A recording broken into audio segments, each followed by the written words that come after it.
We're here with the HBCU Scroll. Yours truly, Johnny, the Coach Cole, coming to you live. I've been off for a couple weeks. A lot of things are transpiring in my life, and so just trying to prepare myself. But I'm glad you guys continue to follow me. It means a lot to me, and make sure you subscribe to Johnny Cole, the HBCU Scroll. It's about trying to uh, make things be aware of Black HBCU schools, what's happening around the country.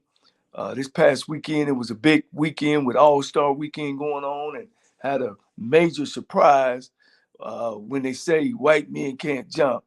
I think my man fooled everybody with that deal. I mean, he was jumping over folks and bouncing balls off the bank board and doing. I think he did a 720, as Shaq said. Uh, and dunked the football. I mean, dunked the basketball. Um, Today I had a change on my show. Right now, I had Toriano Morgan, who was the head football coach at Edward Waters, but he won't be able to come on the show today because his plane got delayed, and he has a player down at the HBCU football classic that's held down in New Orleans. I think that's a great classic. You got, and it's not only just for Black players; it's for players from HBCU. So when you watch the game today, make sure you tune in, or this coming week, make sure you tune in and uh, show support for the HBCU Classic All Star Game. One of the big things happened in sports was Coach Eric Bieniemy actually left the Super Bowl champion Kansas City Chiefs after many years of being there and not being able to get that opportunity to be a head coach. Uh, you know, as we all know, being in the Black college football, being a Black coach in America, that we always got to take the long way around. And there's no question that there's a lot of racism going on with us and getting those positions and with those opportunities are few far in between. And we always getting the worst job out there, But, as they say, if the job was a good job, uh, 9 times out of 10, the guy's probably retiring or taking another job. So, usually when you get a job, it's from a program that's not winning. So that's not an issue, and that's really not a problem. But getting those opportunities for Black coaches is just it's just unfair, And I try to stay away from the pro game because those teams are owned by individual owners, which don't receive no federal money or no state money, or even though our taxes go to building stadiums, but not necessarily directly to the team. So, like they say, if a guy want to hire who he want to hire, or you want to have who you want to have in your home, that's your choice. The government can't get involved. But I think a lot of it happens on the college level, that we're not getting those opportunities. When you have 90% of all athletic directors in college sports are predominantly white and not a person of color, then they tend to choose people who they're comfortable with, or quote unquote, they go by who are they major donors, where everybody knows that most of the major donors are white. And they're white because of, and I'm going to say it, because of slavery, because of they have always got to jump on the African American person. And, that's why most of your CEOs in the country are white. Most of your owners of all the big businesses are white. Most of all the billionaires in this country are white. So they got to jump on us because of slavery. And I know a lot of people, might disagree with that, but that's okay. You know, the rules was always been set to hold us back. When they freed us with no land, no opportunity, no money. They broke our families up. And so that was a generation of, it happened 400 years ago, but it still affects us today. And it's getting better. Don't get me wrong. It's getting better in America, but it's gotta. I think we need to do some of this uh, real strong. And what I mean by that is all these colleges that receive state funding, that receive federal funding, ought to have some type of affirmative action in that area, as well as presidents. Even when you look at the presidents in these major institutions, um, they're white. And the athletic director is, like we talked about, white. The vice president is white. And so we need to be able to get some affirmative action on some of these or at some of these colleges. Well, how do you do that? To me, I think you go by population. Of course, most blacks are down in the South as opposed to other places. And you go by the population. And somehow you can intertwine that. I think the NCAA should be involved with the hiring practices. And since I'm just into the athletic realm, they should go into uh, the hiring practices of what schools are doing. There's no way that Eric Bieniemy, I know he's on the pro level, 3 Super Bowls, 2 championships, Super Bowl championships, and he can't find a head coaching job.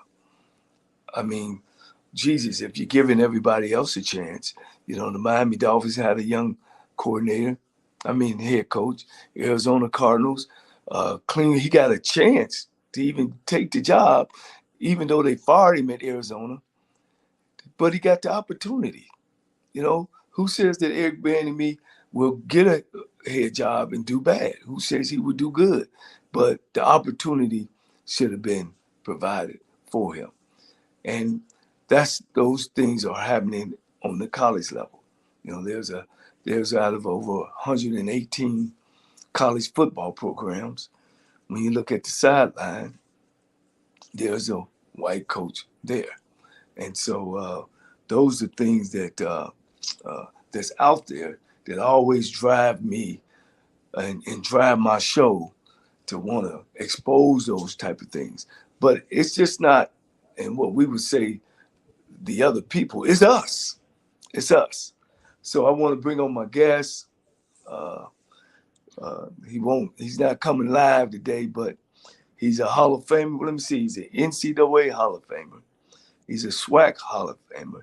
He's a Mississippi Valley State Hall of Famer. He's an HBCU Football College Hall of Famer. My friend, Willie Totten. Hey, JC, how you doing, man? Good, Coach. Good. And I was just getting on the thing, Willie, about it ain't, we always say it's them, but it was us. One of the things that I'm going to jump right in it with you, and, I felt your pain and sorrow when you had an opportunity to be the head coach of your alma mater and you were passed on. And I just felt that wasn't right. And those are opportunities that we have that we get passed over on. What are your thoughts? Well, actually, that was the athletic director's position. I felt that, I had put the years in. Don't get me wrong. I have no problem with the young gentleman that they chose to be the athletic director, which is one of my former players who've been in the business and been around. I think he had been in the business in like maybe 8-9 years, but you talking about I've been in the business for over 30 years. Right. So, yes, I am.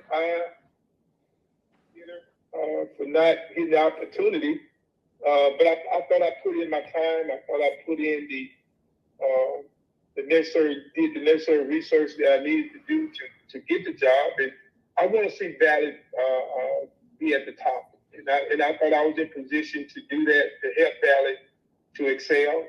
And I'm still going to continue to help Valley. But I am bitter that I didn't get the opportunity to be the athletic director. And I wish Akeem well. I think Akeem will do a great job. Akeem is one of those guys who applied for the job just like I did. We both applied for the job, and the administration decided to go, I guess, younger, which I have no problem with that. But Valley will always be Valley for me. Right.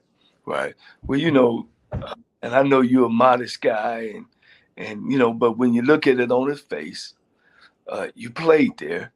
You still own records there. I understand your daughter goes there. You live down the street. One of your best friends is Jerry Rice, who's a NFL Hall of Famer, and Vincent Brown, and you played with some of the greats. You coached there, which had the last winning season was you was there as a coach. And most of all, you're a Mississippi Valley Hall of Famer, and your name is on the stadium. Oh, well, hey man, look like when I was going through that process, I had a graduate, a female, to come on and ask me what was my name doing on the stadium. I told her evidently, I didn't politic to get my name on the stadium. I thought I earned that. I thought the things that I accomplished and things that Jerry and I will accomplish at Valley, along with my other teammates. I thought I earned that.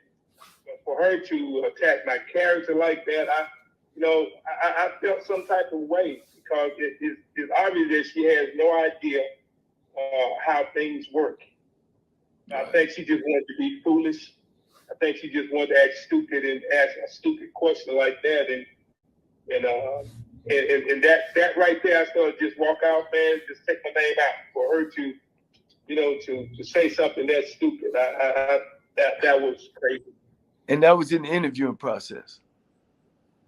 That was during the interviewing process, which they had open dialogue for both candidates. Wow. Like a public, kind of like open to the public. The public can come in and interview or talk to the candidates. Wow. Both had different days that we did that, and I went back and watched both. It was almost like it was an attack on me, but they didn't ask him any questions. Everything was almost like the job is yours, but for me to interview, it more like it was an attack on my on my character, which I thought that was very unprofessional by the university. Right. Well, man, that kind of remind me when I interviewed at Texas Southern the first time. I was 29 years old, and we was at the Warwick Hotel in Houston, Texas. And I was sitting at the end of the table, and all the vice presidents and AD, and the first question the president asked me, and she was sitting down across from me. She said, "What school did you graduate from?" And I just sit back. That's when I ease back in my chair. And I said, "Well, I know what this is. This is a token. This is because everybody was pushing Johnnie Cole's name at the time."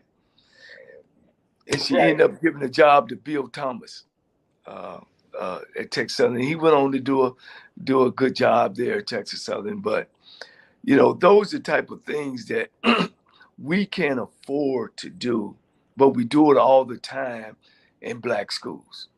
Yeah, I mean, and the thing, it wasn't only that question. You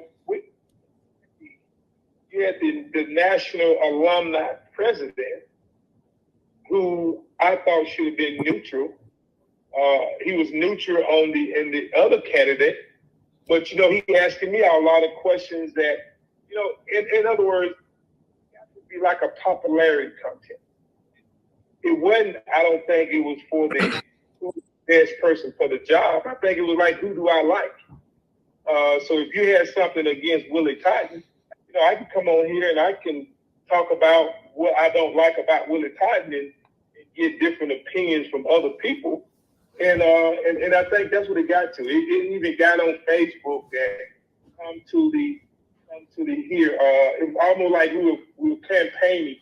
And if I knew it was going to do like that, Johnny, I probably would have never even applied for the job. It's just a job. I thought it was an opportunity for me to really, to help Mississippi Valley. And they talk about money. I had 13 business people who was ready to donate money and ready to do the things that we need to do to elevate Valley to the next level. But some of the Valley graduates felt that. Right. So I was bitter about it, man. I just didn't understand the National Alumni President. You don't get that deeply involved. But when I listened to the other candidate interview, you don't say anything. Praise right. him because he worked at Jackson State and he worked with Deion Sanders, and look what Deion did. So this is who you put your trust in, and Deion don't care anything about HBCU. Deion care about himself. Right. And I don't have a problem going publicly saying that. Right. But still, I mean, hey, it is what it is, man. And I've moved on from that chapter, and I'm going to continue to support Valley, continue to, pay my money like I always have, and keep it moving. Well, yeah, and I mean, ain't no question that Deion is for Deion, and the things that he done and brought to our conference has been very good and exposure. And I, of course, me and you talk off camera a lot about it. We wish him well at Colorado, because at the end of the day, he's an African-American coach that's getting an opportunity at an FBS school. So we wish him well. I know I wish him well. I think he's going to do a great job, in talking about that.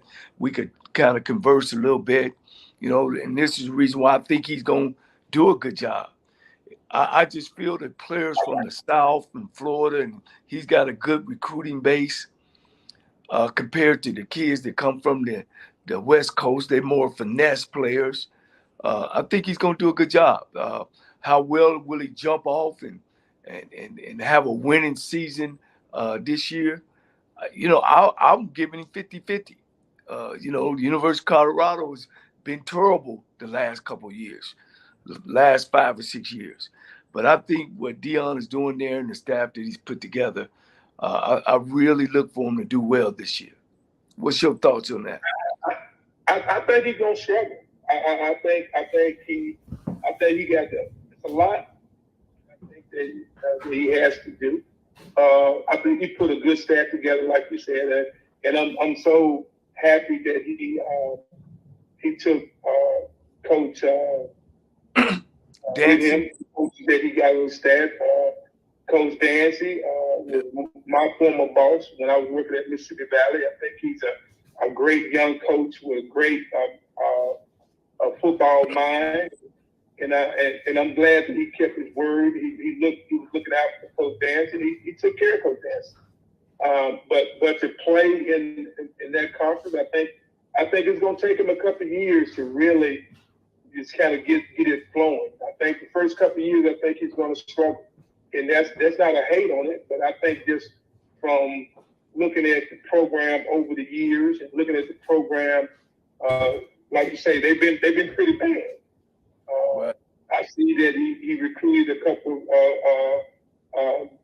pretty decent recruits that he got. He flipped some guys to come to Colorado, but I think it's going to take more than that. I think it's going to take a few more 5 stars for him to come in there and flip that program and be successful his first year. Yeah, well, I know and I know we, of course, we cheering him on because, all that does is put a feather in our cap that we can coach on the HBCU level and then come in and really go to the next level. And hopefully, people continue to look at our conference, even though he's gone now. And with the commissioner and everything, it's gonna be tough. You know what I'm saying? He brought a lot to the table, and it looks like that TC Taylor stepped into some big, huge shoes, and so everybody's gonna be looking at him as well. What you think, Totten? With Eric? I think it's going to be fine. I think TC is going to be fine at Jackson State. Jackson State has always been successful. They've always won. And I think he didn't fall off. Looking at his recruits, he didn't really fall off in terms of getting players to come. Those normally players will come to Jackson anyway. I think they're going to be fine. I think the key to TC is going to be maintaining that what Dion had created there, and I think that's going to be the thing that he's going to have to fight more than anything. I think the football part is going to be okay. The marketing part, I think, is where he's going to have to really be strategic and try to maintain that. Yeah. Of course, he come from a good pedigree. He's a Jacksonian himself, and hopefully he surround himself with some good coaches as well. What you think about the Eric Bieniemy situation? Kansas City Chiefs, 3 Super Bowls, been there a while, had great success. It's always a debate: is he calling the plays? If he ain't calling the plays, is he holding headsets? But then he crosses over and take a job at the Washington Commanders. My personal view is, why go anywhere? I'm gonna be in the NFC Championship game every year as long as Pat Mahomes is playing, and going to the Super Bowl, and I'll just wait to get a head job. What's your thoughts, Coach? Well, I think he did the right thing. If you look at the game and you follow the Kansas City Chiefs, the camera is always on Andy Reid. Andy Reid is talking to somebody. I don't know if he's talking to the quarterback and talking to Eric. And I think that's probably hurt him more than anything. People talk about that he can't interview and he can't do those type things, but he's been part of a winning program all while he's been there. So I think that was the best move that he could have made. Now you can't blame anybody. Now people can take that away that if Andy Reid calling the plays, Eric calling the plays. Now if he goes to and they have some success, I think they're gonna have to have success though in order for him to get a job. I think he can get a job, but if they go there and continue to struggle like they've been struggling over the years, I think it could be a graveyard for them. If they go and have success, and I think that's what they're banking on, that they're going to have success by him being the coordinator. If he has success the first year, he'll get a head coaching job the next year. Yeah. Well, I hope it work out for him. I mean, he's one that deserve it, and to me, he's crossing over, and I get it. Well, let me go prove myself to everybody, and hopefully he has enough money. I think he should been in the league a while, that if it don't work out, he can be able to bounce back, take care of himself till he can find another job. In the NBA this weekend, we had a white guy dunking the ball all over the place. And that saying that white men can't jump, I think that's kind of behind us. Did you get a chance to see it? Well, if you look at that Johnnie, though, he's only had a 2-day contract. So I think they set that up. I think that was. I think you got a lot of guys can do some amazing dunks if given the opportunity. You don't have to be in the NFL. I guarantee you can go right there in Houston and find guys that can dunk all over the place, but given an opportunity. But he got an opportunity. He's been with Philadelphia. I think 76ers were 2 days or 2 day deal. And had an opportunity to go and showcase his talent, which I thought he was great. I thought he did some great dunks. I thought he deserved to win it. Whether he white or black, he just that guy had some jumps, man. Yeah. See, one thing about a little man, and not a little like 5'9" or 5'11", but when you're about 6'3", 6'2", your jumps are different because you're jumping higher as opposed to competing a guy who's 6'9". He don't stay in the air as long. You know what I mean? So when the little guy, when you get the little guys and they gliding in there and they doing all the stuff with it, that's a little more. And then when they play it in slow motion, I think that give them a little edge over the other guys. Well, I'll tell you what, he looked good, man. I mean, his dunk was clean. I thought he should have got a 50 on all of them. Wow.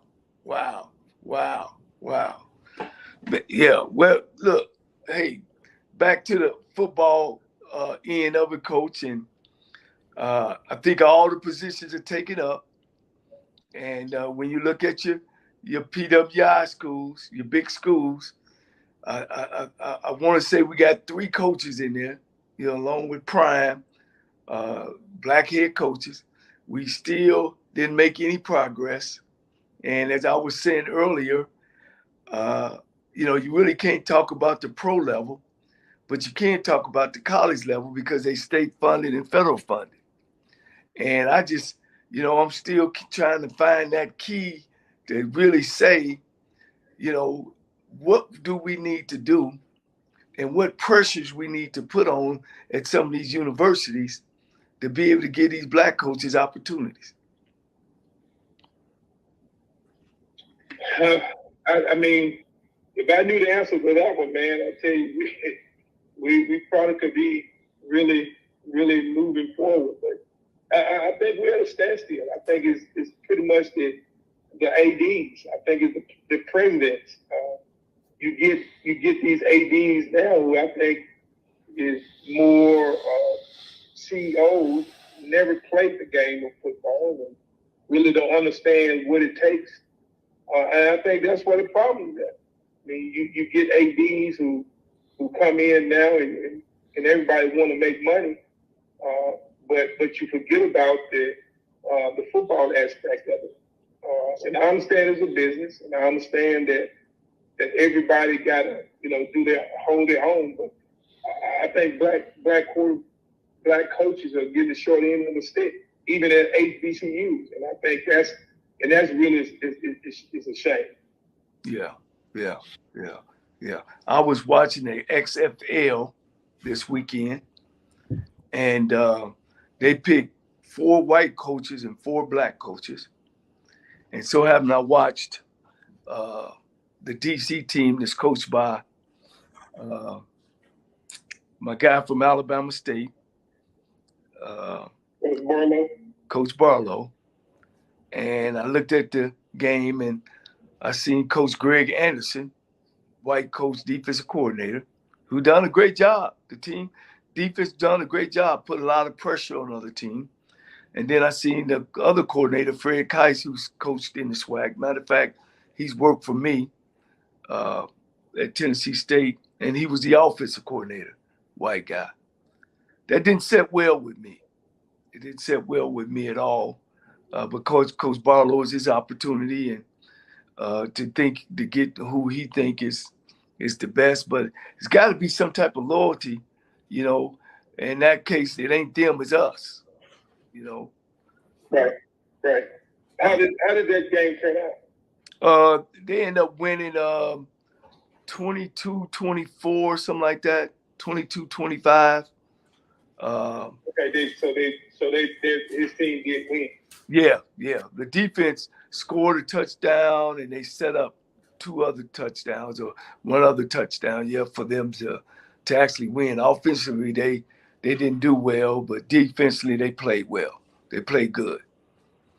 And and when I look at that, Todd, you know, just so many guys out here that every time we get in those positions, I don't understand it, but I guess that's the fleas that come with the dog. Some people's tolerant, or some people feel different. When it comes to choosing the people who work for them. I always use the saying that they think that their ice is colder than our ice. What's your thoughts? Yeah, man, I'm really, when I think about that as well, I look in terms of opportunity. You talking about a white coach coordinator, and you talking about a black coordinator. I can see that at a PWI, but I'm kind of like you. I'm very disturbed when you start talking about at a HBCU. I mean, where do that leave the black coordinator? I mean, they're not hiring you at the PWI. They're hiring you at an analyst or a position coach, but they're not going to give you that coordinator position. So at a HBCU, you expect for a black guy to be the coordinator, the offensive defense. But that is not happening, and I'm very disturbed by that too. I just look into our conference in the SWAC. It's 12 schools in the conference, and you probably got 7, 8 of them. You have white coordinators, and I think that's a big problem, man. And that problem come with, I don't know, down the line, coaches feel that they just can't trust each other, or what? Because I think a white coordinator at HBCU, as soon as you get an opportunity, he's going to leave. So it's real disturbing, man, and for that to happen with Barlow, and I know Barlow is well also. So I don't know. I mean, it's very disturbing, man. I don't have an answer to it. I don't have a solution. But I think black coordinators need better justice than that. Well, the problem I don't think they understand is that when we have these talks about the injustices of black coaches, and then a black coach get a job, and then he hire all white guys, these conversations fall on deaf ears. You know what I'm saying? Yeah. And it's almost like the little boy just keep calling wolf, and everybody run over there, and there ain't no wolf. You know what I mean? Right. And that's right. And that's what they could say. They could say that it ain't no wolf, meaning you don't have enough experience. We actually giving them compound reasons not to hire us. Because I'll be honest, I like guys that have some experience in my coordinator spot. I don't want a new guy. I want a guy that's have sat in that seat. You know what I mean? Right. And that's all about continuity. So now when you talk about hiring a black guy, he got to be the good black guy. Oh, he's a good guy. Well, good guy. I mean, and then you look at that he had to now, in order to hire a black coordinator now, they want to know, have you worked at a PWI? If you work at a PWI as a position coach, they're willing to give you a job coordinator before, but they're willing to give you an opportunity to coordinate just because you worked at a PWI. You could be the running back coach, the wide receiver coach, and you'll come in the SWAC and be the coordinator or the head coach. Right. And I don't understand that. I mean, that seat is still the same at a PWI or at an HBCU. It's still the same. The X's and O's are not going to change. Either you know it or you don't know it. But they'll give those guys an opportunity to learn on the job, and hoping that they're going to get it done because they get credit because they hired a guy from the PWI. Well, let's talk about that for a minute. we look at Pine Bluff. They just hired the tight end coach from Louisiana Monroe, the worst 1A program in America. And Pine Bluff has been a perennial losing program. Tell me, how does that, what was it about him to say, I could take this losing program, HBCU school, and turn it around? What was in his resume to say that? He had never been a coordinator, never been a head coach. Never been a coordinator, but he worked at a PWI. Exactly. So he should have learned something. They're saying that he learned more at that PWI than he would have at a HBCU. You know what I'm gonna say? Bull. S-T. I understand. I mean, he's just a position coach. I mean, I don't get that one either, but I think. But coach, there's a guy like you, Willie Totten. Need to. Willie Totten, Mississippi Valley graduate, Hall of Famer. You got all the bells and whistles. Did you get an interview? I didn't even apply for the job. I mean, because I knew just from talking to some of the people there that they were not going to give me an interview. So I didn't even want to just go through the hassle of being in the position just to say I applied for the job. Because that's going to be a tough job. It's going to be a tough job. And if you can't recruit Arkansas, it's going to be tough. I mean, and I think the guy has some background in Arkansas. And that may be one of the reasons why they hired him. I really don't know. But it's going to be a tough. And as soon as he don't win, he's going to be another guy that's going to pull up out of there and be gone. Right. Then, okay, let's shift over to your alma mater. Now, another perennial losing program. Hires the receiver coach. I think he played there, didn't he, at Valley? Yeah, he played for me. He never been a coordinator. One of my receivers. Never been a coordinator. Never been a head coach. And what are you expecting now? I don't. If I need a plumber. I mean, he's a great guy. I'm calling him a kid. But none of this is personal, coach. None of this is personal. Exactly. I think he has potential. I think he can pay for them. I think he'll do well. I think he want to build a program. I think he understands. Matter of fact, he was on the last winning team that we had at Valley. So I guess that may be the spark plug for him to come there and try to jumpstart the program. I think it's going to be the same thing. It's going to be tough. I mean, Valley graduates are going to have to rally behind him. It's easy to talk it, but it's hard to walk it. If you don't put funds in the program, it's going to be the same thing when Danzig was there. It's going to be a struggle. But I think he has the love for the university. I think he's going to do the right thing for the university. And if he's not willing to pay his own money, though, I think it's going to be tough. When I was the head football coach there, I used my own money to make sure that things operated in a right manner. I think in this time and age, what head coach use his own money to make his program be successful? And I did that. And I think until they decide to make a commitment to the program, I think it's going to be tough on him. I wish him well, but I think it's going to be tough. And like I told him, I'll do whatever I can do to help him. But I think it's going to be tough on him if they don't get the funds right. They don't support him in the right way. Not support him in terms of talking noise, because, we got a lot of HBCU alums talk a lot of noise, but talking noise don't win no football game. Yeah.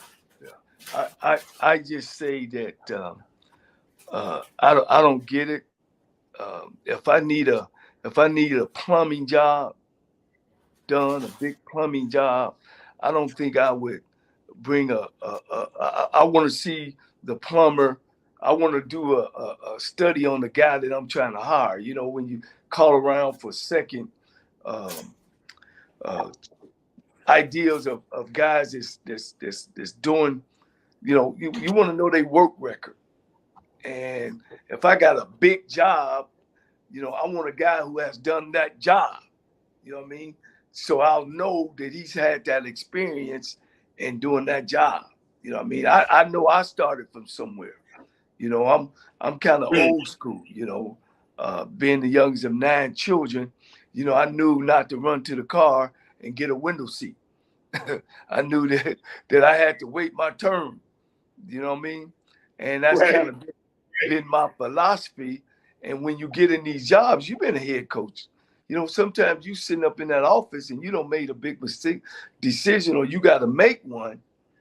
You know, you gotta understand that you're not making it for yourself. And I think that's what happens. To me, this is what a bad boss is, or a bad person, or you know, that's in those decision making seats, is when they make personal choices. You know, my friend, I don't like this guy because, you know, he's a fast talker, or I don't like this. You know what I mean? When they make choices, they forget and take away from what the choice is supposed to be about the university. It's supposed to be about the school. It's not about, you know, me personally, what I like. You know what I mean? I'll I like players, coach. I like players that that that's arrogant. I like arrogant players, you know. And somewhere I meet him halfway, as long as he can produce. Right. Oh yeah. That's what, if I'm saying that right, that where you're understanding, you know, about making decisions when you in when you got to know where your program is. You know, do you got a veteran program coming in? Do you got young guys? Are you starting from the ground? Are you a perennial losing program? Who, you know, I want to find those professionals who know how to handle those situations. Right. And it should be some in their background to let you know that they can do and handle the job. Because only 25% of coaches are winners. Time. Only 25%. 75% of them go lose. You go back 5 years and find out who all they hired in 5 years. I guarantee you 75 or more is not, don't have that position no more. And they hadn't moved up. Right. So, yeah.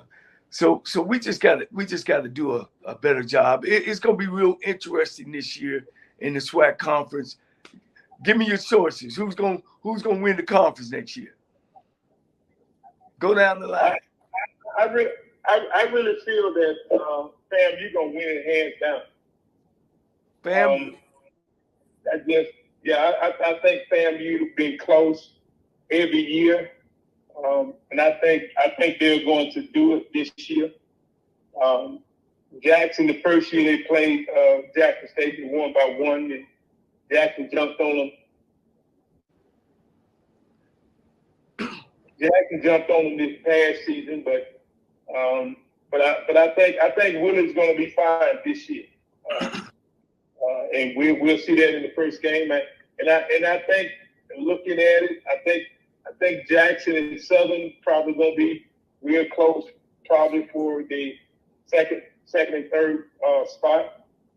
And I think from that point on, I think it's just going to be a toss-up. So you got Jackson State winning the East. Southern and Prairie, you're gonna be fighting over the West.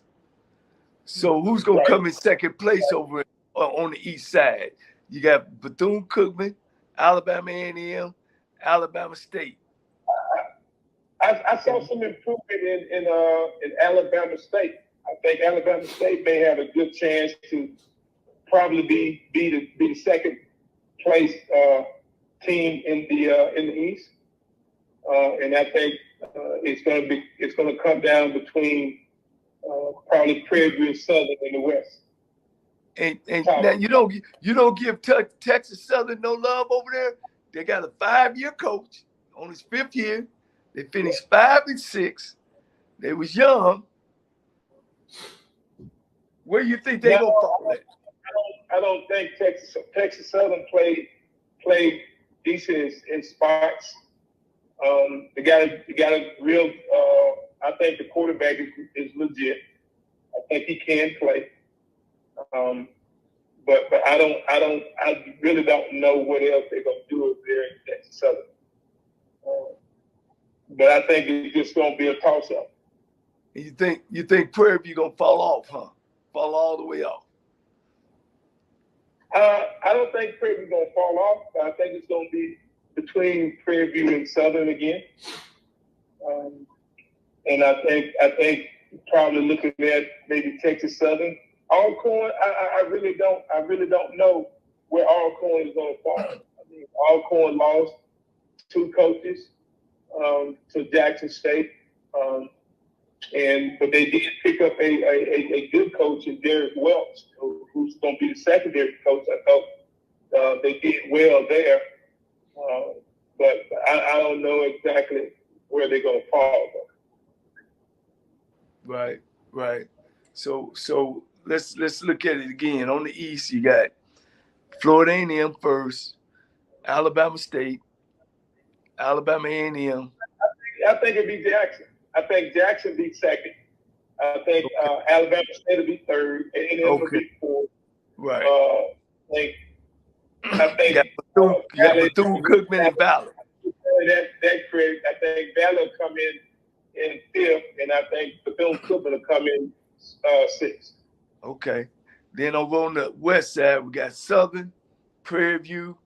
Who's going to be third? Alcorn or Texas Southern? Yeah, I think it'd be Alcorn. I think Alcorn. I think it's going to battle for second. They're going to either be second or third. And then I think the fourth team over there probably would be. You got Texas Southern, Pine Bluff, and Grambling. Look at Pine Bluff.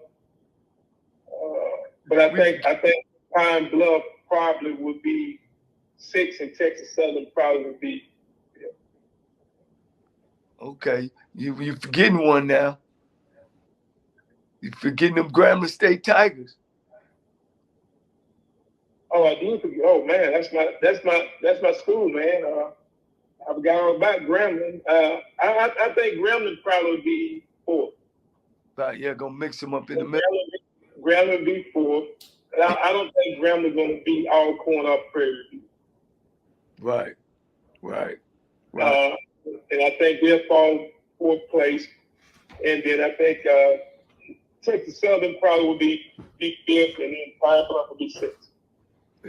Right.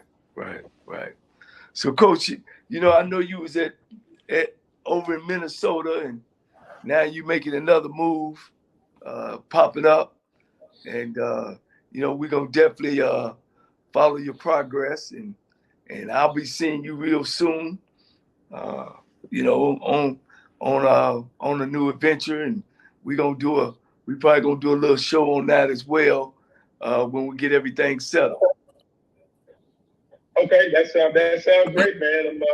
I'm excited. Waiting to see how this thing's gonna turn out, and then we're gonna put our best foot forward. Well, Coach, as always, man, any last words that you wanna say, get off your chest? No.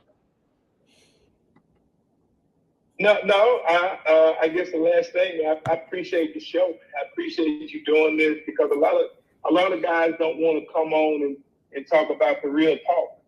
I'm retired, so I don't have anything to lose, or not trying to have anything to gain.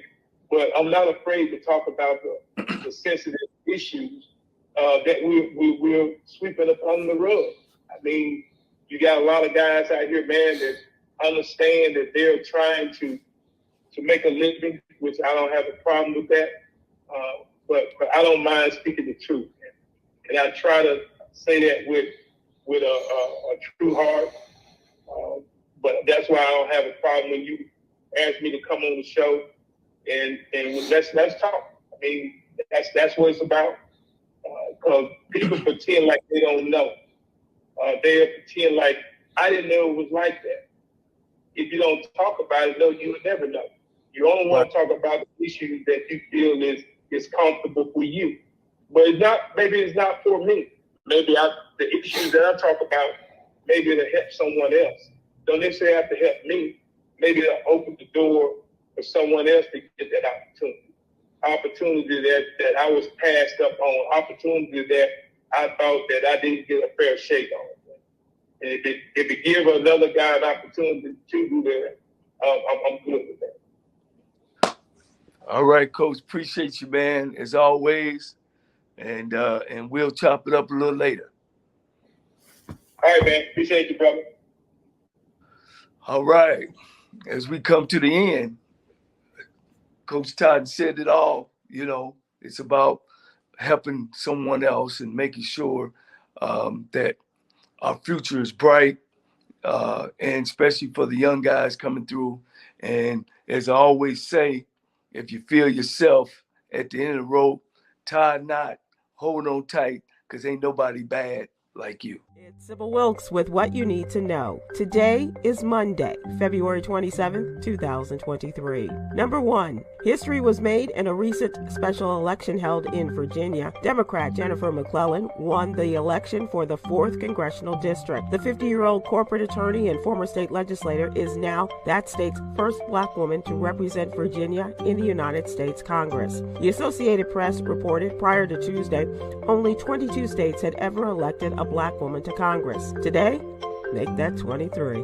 Number 2, Bowie State University recently hosted Vice President Kamala Harris and the Secretary of Housing and Urban Development, the Honorable Marcia Fudge. They presented the Biden-Harris administration's program to reduce the cost of home ownership for an estimated 850,000 home buyers and home owners. Starting March 20th, HUD will reduce its annual mortgage insurance by 0.30 percentage points for most new homeowners through the Federal Housing Administration, or FHA. Number 3, the Food and Drug Administration approved the first combination test for flu and COVID-19 that can be used at home, giving consumers an easy way to determine if a runny nose is caused by either disease. The Lucira COVID-19 and flu home test, which can be purchased without a prescription, uses self-collected nasal swab samples and delivers results in about 30 minutes. While at-home COVID tests are readily available, this is the first home test for the influenza A and B, commonly known as the flu. Number 4, Osiris Bennett, a 23-year-old black man, was shot and killed by a public transportation police officer in Atlanta, Georgia, Friday, February 24th. According to the police chief, plainclothes officers saw Bennett pull out what appeared to be marijuana, and he tried to smoke it as he approached the train platform on the escalators. Initial reports claim Bennett pulled out a gun, pointed it at an officer, and another MARTA police officer shot the man. No officers were hurt. Bennett, however, was immediately rendered aid until EMS arrived, but died of his injuries at Grady Memorial Hospital. Number 5, angels are spirits created by God to serve his purposes. They are intelligent, emotional, and spiritual beings with no bodies. They are nowhere near as powerful as God. Angels also wage spiritual battles against evil forces that walk amongst us every day. They block things you don't even see coming. They make sure God's plan for the world and for us are as fulfilled. Read more about it in today's Ministry Monday column. Here's your daily inspiration from Yogi's Jewels. Grace is giving someone the place and space to be human. Try showing some today. And while you're at it, join me today live on YouTube and Facebook at 7 p.m. Eastern, 6 p.m. Central with social justice activist Coy Malone and the one and only J. Anthony Brown as we discuss today's top headlines and more. To subscribe to my free daily newsletter, please visit SybilWilkes.com. Be informed, be empowered.